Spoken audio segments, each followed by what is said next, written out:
let's talk about multiplying polynomials. So real quick, a review of multiplication. Multiplication can be written as A times B, right? A is representative of any number or letter, and B is any number of letter. And then here's a multiplication sign. So we're used to seeing multiplication sign with an X.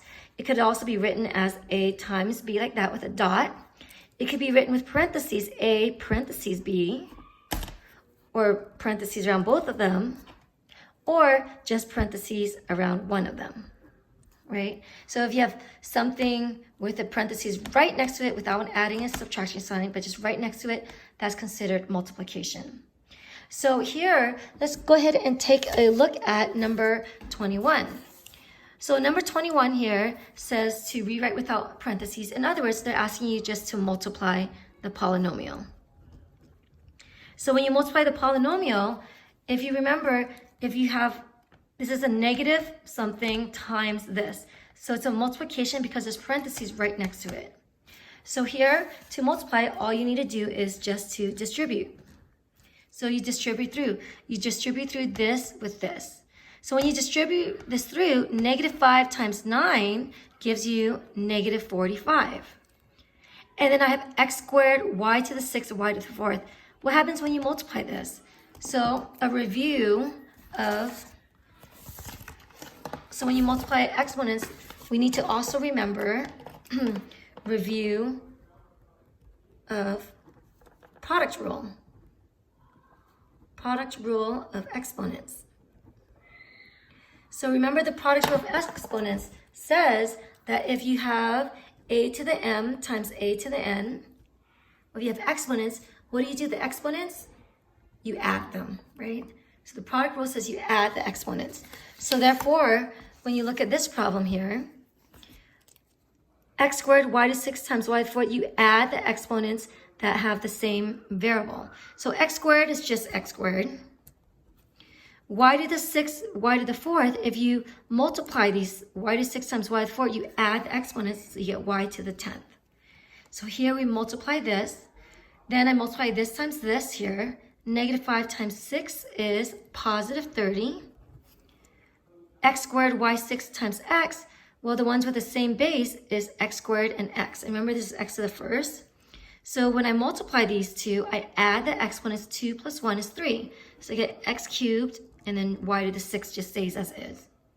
Last one is you multiply out here. Negative 5 times 3 becomes negative 15. And there's no variables here, so this just stays as x squared y to the 6th. And when I'm done with that, I ask myself, okay, can I add or subtract these terms? So if you remember the question before this, when you add or subtract polynomials, you need to make sure that they have like terms. So when you add or subtract polynomials, like terms means that they have the exact same variables raised to the same exponents. So here, x squared y to the 10th, can I add these with any of these? And the answer is no. These other animals do not have the same exact variable raised to the same exponent. So this is a different animal from these. Are these two the same animals? No, they're not. So this is x cubed and x squared. So right away we know they're not the same terms. So therefore this just becomes our final answer. Now let's look at multiplication here. And you might be wondering, wait, this isn't multiplication. Well, it is because it's raised to an exponent. So y plus 2 squared is the same thing as saying y plus 2 times y plus 2. Okay? So y plus 2 times y plus 2. So be careful. So careful that you do not do this. This is a very common error. So the common error is this. You would say y plus 2 squared is equal to, and then what students oftentimes do is they would distribute the 2 through and use the power rule. And they say that this is y squared plus 4. And I would say this is hell's no, right? You broke one of the laws of mathematics. And that's a fire. And one of the laws of mathematics says that you can only use the power rule if and only if there's one term inside the parentheses. This has 2 terms. So there's an adding and subtraction, so therefore there's 2 terms, so you cannot distribute the 2 through here. So let me just give you an example of why this is the case. Example, if I said 2 plus 1, and I said, go ahead and cube it, right? The correct answer with the order of operation, do you do the parentheses first or do you do the exponents first? You do the parentheses first. The correct answer is 2 plus 1 is 3. And then you cube it, the correct answer is 27.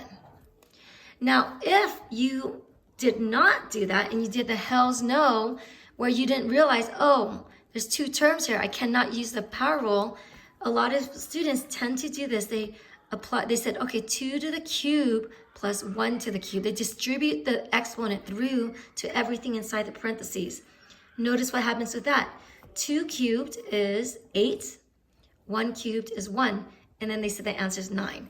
And this is hells no, right? That is not correct. So that's what you would be doing here if you try to distribute the 2. You cannot distribute the 2 in when there are more than one term, when there is more than one term inside the parentheses. So what you do then is you need to just write it out twice. Y plus 2 squared means that you write it out 2 times. Y plus 2 times y plus 2. And when you do that, then you can go ahead and multiply it. So when you multiply this, just a reminder as well, when you multiply polynomials, it's just like normal multiplication. If I had a plus b times c plus d, most people think of the word FOIL, where they do the first, outer, inner, last. They distribute it through, they just do a times c plus a times d, because you're distributing, plus b times c plus b times d. So you FOIL it out. So that's one way of doing it, and we could do that definitely with this. So if I FOIL this, so you take the first term, you distribute it through, y times y is going to give you y squared. Y times 2 is 2y. And then I distribute the second term. So first, outer, inner, last, right? 2 times y is another 2y. 2 times 2 is 4. Am I done? No, I'm not. So after I FOIL it, now I need to see, okay, now it becomes an adding and subtracting polynomials. Can I add or subtract these terms? And the answer is yes. Which terms can I combine? The ones that have like terms. So therefore, this answer then becomes y squared plus 2y plus 2y becomes 4y. So again, you just keep the animal the same, just stays as y. You just add the coefficient plus 4. And that becomes your final answer.